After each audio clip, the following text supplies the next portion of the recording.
Hello and welcome to another episode of Reboot America. I'm Chinsa Koshin. I'm here with my good friend David Smith. How are you, David? Doing well. Had a couple days off work. Going to get back to it tomorrow, and now we're going to do some recording. So I guess you could say productive time, right? Well, we try to be productive. I don't know whether we are succeeding or not, but Right. we certainly try. I want to kind of go back to episode 2 when we talked about the electoral dilemma that the GOP is facing. And just to make it brief, polls indicate that about a quarter of GOP voters would never vote for Donald Trump. And then another quarter would only vote for Trump. No matter who the nominee is, the party stands to lose about a quarter of its voters. At the end of that episode, I asked a question. Let's run that clip, then let's see if maybe now we have an answer. I want to end this episode by asking you one final question.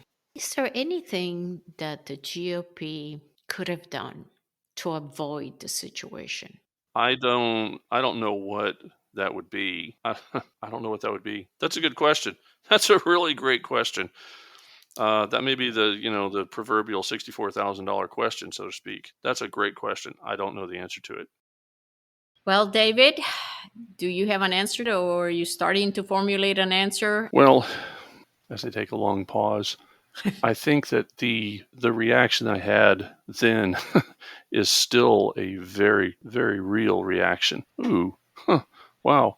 I have some thoughts on it, and we've certainly discussed it a lot. I'm pausing and I'm dancing because how can the current structure, the current Republican organization, have done anything different? I don't know that it could. As far as I'm concerned, and this is a conclusion that I've discussed many times, I've even mentioned in some of our previous episodes, I just don't think that the Republican Party is a serious political organization. Now, what do I mean by serious? I mean political organization that is designed to be an opposition to the Democrat Party. I think that the GOP has sort of transformed itself into a receptacle. If you don't want to vote Democrat, you vote Republican. And that's basically what the Republican Party is. Because if it were a serious political organization, I don't think that Donald Trump could have ever been able to come in and get the nomination. I don't believe that people like Vivek could now come in, if we are to believe the polls. Without Trump in the race, Vivek is neck and neck with DeSantis. So I think that's the fundamental problem, that the GOP is not a serious political force. It's not a serious political organization. Do you agree with that or disagree? Based on couching it that way, the serious opposition to Democratic Party, I can agree with that. Now, I think that the idea of serious opposition to Democratic Party, maybe it's just getting hung up on terminology, semantics. But if we're talking about what a serious political organization is going to look like, I think that it needs to be more centric to and more geared on, okay, what are we actually here to do? What are we actually here to accomplish? What is our agenda? What is it that the Republican Party actually stands for? Okay, if we're going to talk about transforming the Republican Party, the Republican system, apparatus, whatever organization into a serious political force, then that has to entail, okay, what are we as a country? What are the policies that are in place now? And what are we saying needs to be in place? And how do we get from here to there? It's not just opposing what the Democrats are doing. Okay, well, so what you're saying is be an alternative. It's not straight, whatever the Democrats support, we're going to oppose. That's not what I'm talking about when I'm talking about an opposition force. I just wanted to make sure that I was not hearing something different. Now we're basically speaking the same language. And that, this is what the purpose of this episode is to go down the line of how do you transform the GOP into a serious political organization. So now that we've got that kind of out there, how could the GOP have avoided the situation with 25% only Trump, 25% never Trump. I think that when he came down the escalator and made the announcement, I'm running for president, I think that the RNC chairman should have been in a position to sit down with him and say, now, we know that you've had your dalliances with the Reform Party, with other stuff previously. Here's how it's going to be. If you're going to have ballot access, if you're going to have access to all of our activists, all of our mechanisms, everything, if you're going to run as a Republican, you're going to play team ball. Yes. Sign a pledge now at the outset, and anytime that you're asked about it, confirm verbally that, yes, I will vote for it. I will support the eventual nominee. If I'm not the nominee, I will support the eventual nominee. And also, I will participate in debates. I do like the idea of having them sign a pledge right from the Oh, outset. absolutely. If they're not willing to do that, then that tells you that that person is coming into the party to serve his own interest. He's not going to be a team player, and you don't want that person. If you refuse to operate under whatever party's rules or structure or whatever, if you sit down with the baby zebras party, I always use baby zebras as a silly reference. If you sit down with the baby zebras party, if you say to them, no, I'm not going to go with what you say, then baby zebra party can either decide, okay, are we going to allow this clown to operate under our banner head? Are we going to give him ballot access if they have primaries or whatever? Or they say, well, you know what, Mr. Doe, good luck to you. We'll see you in November. You have to, as a political party, be able to say, if you're going to try to put your name on the ballot, here are the two things you have to agree to. You have to agree to endorse the eventual nominee. And then secondly, you're going to have to agree to debates.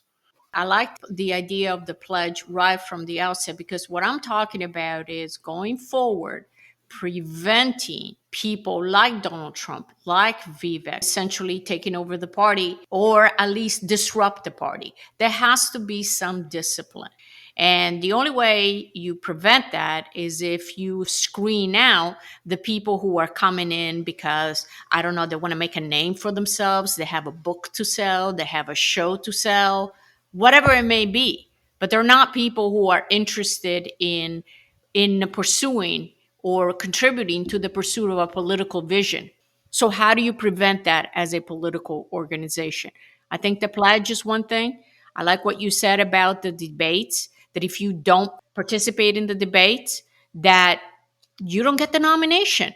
Now, whenever I brought these ideas up with some of my other friends, their response has always been, well, but he shouldn't be forced to support someone who he doesn't believe in, or he shouldn't be forced to participate in debates. Okay, fantastic. We'll see you in November. There are laws in place that if you can get on the ballot on your own, by whatever means, whatever, if you go form your own third party, Ross Perot, or whether you go independent and you pay a fee to get your name on the ballot in all 50 states and territories or whatever, fine, fantastic. That's your way of doing it. We are the Republican Party. If you can operate within this system, within our rules, fantastic. If you choose not to, we'll see you in November. Many best wishes to you. But you're not going to, A, have all of our Iowa state fairs and all of the focus on Iowa and all the free media from Iowa stuff. You're not going to have all of the free media that comes from being a major party candidate. There's a whole bunch of ancillary structure within the Republican movement, organization, whatever. CPAC, you've got a bunch of social media and new media outlets. So if you want to be a major party Republican nominee and have access to all of this stuff, I mean, there's a lot of stuff that by the fact that you are a Republican candidate. Absolutely. If you run as a candidate of one of the two major parties, yes, of course, you will have the kind of media and the kind of exposure that no third party gets. It's No credibility. third party and credibility, Just by exactly. association, And it's credibility. and you will have a certain percentage of voters who are just voting because you have that little R after your name or your little D after that name. Correct. So there is a lot of benefit. I guess the focus is how can the party prevent the disaster that we're seeing today in the GOP? And let's not trying to minimize this. The GOP is facing a disaster. Yeah. Now, I know a lot of people think, well, if we just nominate Ron DeSantis, yeah, look, Ron DeSantis has impressed me greatly. I think he's a great candidate, but let's not forget, you have about 20-25% that if they don't see Trump as the nominee, they're not going to vote. So where are you going to make it up? Well, when you have 25% who refuse to vote for Trump for various reasons, and when you've got 50% from that poll that you were quoting that are saying, well, we're considering Trump plus others, you're talking about 75% that can sway it to any of those candidates.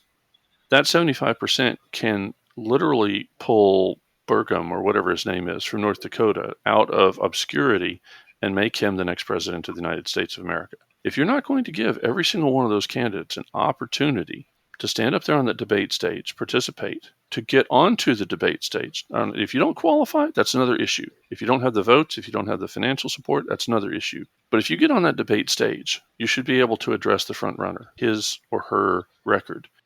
What is the purpose of the primary theoretically? Is for GOP voters to choose the best candidate to go into the general election. That's the theory behind primaries. Now, if that's not what we're doing, then I don't know why have primaries. One of the best vehicle, I think, is the best vehicle for different candidates to sort of ask, questioning each other in a way to kind of see them all on the same stage and see how they address the questions. It's the debate. Especially the front runner refuses to debate, then the entire exercise is just a waste of time. You know, we saw the perfect example of this in the Democratic debates last time around, where you had the media just fawning over and trying to hand as much credibility as they could to Kamala Harris, then senator from California. And you had, help me out with her name. Tulsi Gabbard. God, I always forget Tulsi's name. Kamala was done. She was finished. The only reason that she still has a career is Joe Biden said, I'm going to give it to someone with black skin and boobs. That's it. She's finished after Tulsi Gabbard. I think that's a great example because Kamala Harris came in with like you said, the media loved her, tried to push her in every which way. The donors, especially in Silicon Valley and some of the others, really, really liked her and were trying to push her. And then she went into the debate. She ran into the brick wall called Tulsi Gabbard. And that was the end of that. So it's very important that candidate, especially the front runner, participates in the debate. And the idea that the Republican Party, the RNC, is allowing Donald Trump to continue to seek party's nomination when he has refused to sign the pledge, refused to debate. I think this is political malpractice. Well, I mean, can you imagine if the Democrats had put every effort that they could behind Kamala Harris and had stunted Tulsi and said, well, you can't get on the debate stage because you don't have the percentage or you don't have the dollars. What if Kamala had refused to debate? Right. If she just really knew that she was that awful and just refused to go up there, and then she gets on the ballot as the Democratic nominee. We saw this with Hillary Clinton in 2016. You can repulse enough votes to hand the election to your opponent. Another mechanism, and this is something we actually talked about back in 2016, even though I was a very big supporter of Trump in 2016. So I'm not going to walk away from that. But I can see that a political party, a serious political party, would have a rule in place to say that if you want to seek the presidential nomination, the top job probably in the world, you should have run as a Republican and won statewide. And if you have not done that, then you cannot seek the nomination. I think you agree with that, Absolutely. right? I think I said it. That's where I got the idea from. You know, that can be senator, that can be governor, that could be attorney general. As Secretary of State, it doesn't matter. You have to demonstrate the ability to run and win statewide. Well, and for a candidate, what it means is you put together a coalition of your fellow, in Trump's case, New Yorkers. You presumably went out and campaigned around your state. I want you to vote for me for statewide commissioner of baby zebras, whatever. And they said, yeah. I think for Christmas, I'm going to get you a baby zebra stuffed toy. What? Yeah, exactly. Whatever. I mean, like I said, it's just a ridiculous thing that, okay, fine. Yes, I know, I know. But, essentially what the Electoral College is you're winning statewide vote counts in a certain number of states. The electoral vote adds up to that 270, and you're now president of the United States. If you can't win one state, why are we going to go put your name on the ballot to go and compete in 50 states? Again, we're getting back to the theme, and that is screen out the individuals who are only coming in for their own self interest. They're not dedicated to promoting the vision of the Republican Party. I mean, look what has been happening with Donald Trump and the issue of abortion. The Republican Party has been a pro life party since Reagan. And Donald Trump, not too long ago, he was bragging about how he was the most pro life president that we ever had. But his recent statements indicate that maybe he wasn't so pro life after all. Outright criticize the ban or the whatever it was, number of weeks or days, the heartbeat bill of DeSantis in Florida. He called it a Yeah. terrible thing. Again, this goes back to what we were saying. You got to screen this out. The fact that Donald Trump is saying what he's saying about abortion, it doesn't surprise me in the least. It should not surprise anyone who's actually been watching him for the last few years. He has never been dedicated to any cause. I don't care whether it's the pro life cause or whatever cause. I think it should be pretty clear to everybody. So, going back to saying you have to run as a Republican, you have to show that you win statewide. I think that's a way to screen out the people who just aren't serious. And it is a way to transform the Republican Party into a serious political Well, and force. the basic idea here being when you have a serious political organization, you're going to be able to, one, elect candidates who are going to be able to walk your agenda down the field, across the goal line consistently, time after time. I mean, one example I've said many times is, with the number of red states that we have, the Republican Party should have 60 votes in the Senate every waking day of my entire life because we've got 50 states total. We've easily got 30 states that are red states consistently. And then when you look at an Arkansas and an Alaska that consistently have had, not all the time, but they consistently have had Democratic governors and Democratic senators. I'm not sure whether the rules that we're talking about would actually impact that, but I do think if you start the process at the very top, and that is with the presidential nomination, which the entire country pays attention to, then I think that will start filtering down to some of these other races, the senators, as you said. Once you set the standard at the top level, then I think activists in different states are going to look at their own local races and say, well, wait a second, maybe we should have these rules. Maybe we should have, if candidates running for Congress, they have to debate their opponents. Because right now, and as a former candidate for Congress in the GOP primary, that many of the incumbents, they just don't debate their Right. I challengers. want to address that very briefly. Pete Sessions never debated me when I ran against him. There were two organizations that I went in front of seeking their endorsement. And the way that they had it set up was that they required their people within their organization to vote 2/3 of eligible voters for one candidate or the other in order for the organization to issue an endorsement. And neither one of them endorsed either of us, which means I denied Pete that threshold 2/3. Pete never showed up for either one of those. If you have that situation where you have a challenger who has their name on the ballot, they are going to be on the ballot. This isn't a hypothetical. This isn't some pedantic who's, going out and waving their fist and calling names.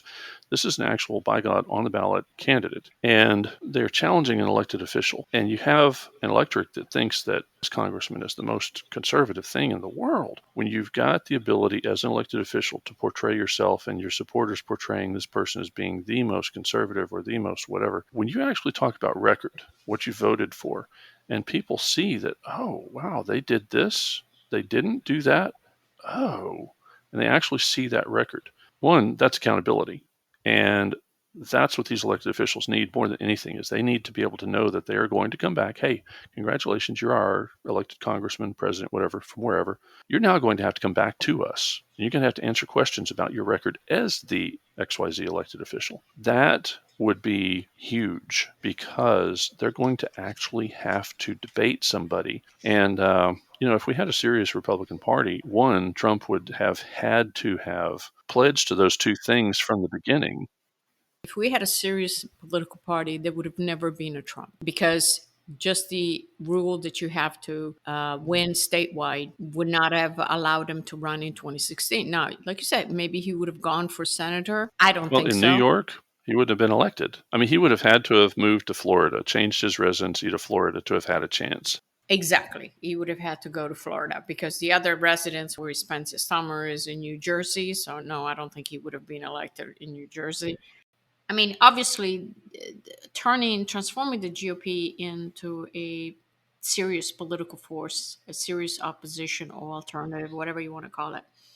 I mean, this is a topic that we're not going to be able to address in just one episode, right, Oh, David? agreed. Absolutely. I think tonight, by putting down three rules for anyone who wants to seek the GOP presidential nomination: you must sign a pledge to support the eventual nominee right from the outset. You must participate in the primary debates. And number three, you must have won statewide as a Republican. I think that those three simple rules will start the process of turning the GOP into a serious organization. I know we're repeating the word serious a lot, but I think it needs to be emphasized, because what is happening right now, it's an absolute clown show. It makes the Democrats look competent. I don't know if you agree with that, but that's how I feel. Well, there's a lot that makes the Democrats look competent. And the fact that we don't have our stuff together contributes to that. This is going to be a long process. Party has been sort of wandering around aimlessly for decades now, and it's going to take leadership, and it's going to take a lot of time to kind of Well, get the those act those three together. that you listed are three very good rules. I think that the typical would-be Republican voter, how about that? The typical would-be Republican voter is basically in line with those three ideas. Now, would they be in a Trump era? Would they be on board with that pertaining to specifically Donald Trump? Probably not. You'd probably get a lot of pushback and opposition to that right now. I think when Trump is off the stage, and I think this is going to be his last rodeo since we're here in Texas. I mean, I can't imagine him still being around another 4 years. I think that once he's off the stage, then there would be an opportunity to sort of reform the party and just get some discipline here, guys. I know everybody talks about freedom, freedom. Look, freedom doesn't mean you get to do whatever you want whenever you want. You can choose to play football or not, but once you choose to play football, then you have to follow the rules of the game. You can choose to seek the GOP presidential nomination or not, but if you choose to seek it, then you have to abide by the rules. And I think these are simple rules that would go a long way to keep the carnival barkers, the unserious people, off the GOP ballot. This is just the beginning. This is going to be a long conversation. And obviously, some of the other issues, it's not just a question of screening people out. I think that will be a step in the right direction. But there's also other players in the Republican Party that we're going to have to address at some point. And what I'm referring to is the donor class Yes. and the consultant class. Now, we kind of touched on the consultants a little bit in some of the previous episode, but I think we need to go a little bit more in depth. And the donors. I understand you need donors, but donors is another area that needs to be addressed. What do you In think? writing my notes and preparing for this episode, I wrote down four things. The first one was a strategic analysis. What will win? Because at the end of the day, that's got to be a major, if not the one piece, is what's going to win. If you're going to run a candidate who's just a minor candidate in a district that's not going to win, that's one thing. For the presidency, which is what we've primarily talked about, you've got to have a national strategy. What will win? As far as the donors are concerned, they have to be a part of the conversation. Consultants do as well. You got to be able to have them realize, the donors, they have to recognize that they're not 95% of this equation, and the consultants are 4% and the activists are 1%. You got to have the votes. You got to have the money. You got to have the votes, and you got to have the people who are capable of crafting the strategy, whether it's a congressional race, whether it's the state house majority, or whether it's the president of the United States. These people all have to be a part of the equation, but they all have to recognize they're a piece of the equation. And then last thing in my notes that I wrote down was there are 4 key words in that question. How do you transform the GOP into a serious political organization? These 4 words: transform, serious, political organization. And I think that those are kind of 4 topics that a lot of this other stuff kind of falls into. I think it's a brilliant question. And I think that those are kind of the 4 key points in that. I agree. Well, as always, it's great talking to you, David. Until next Thank you. time, You as well. and you have a good evening. Thank you. You as well. Bye bye.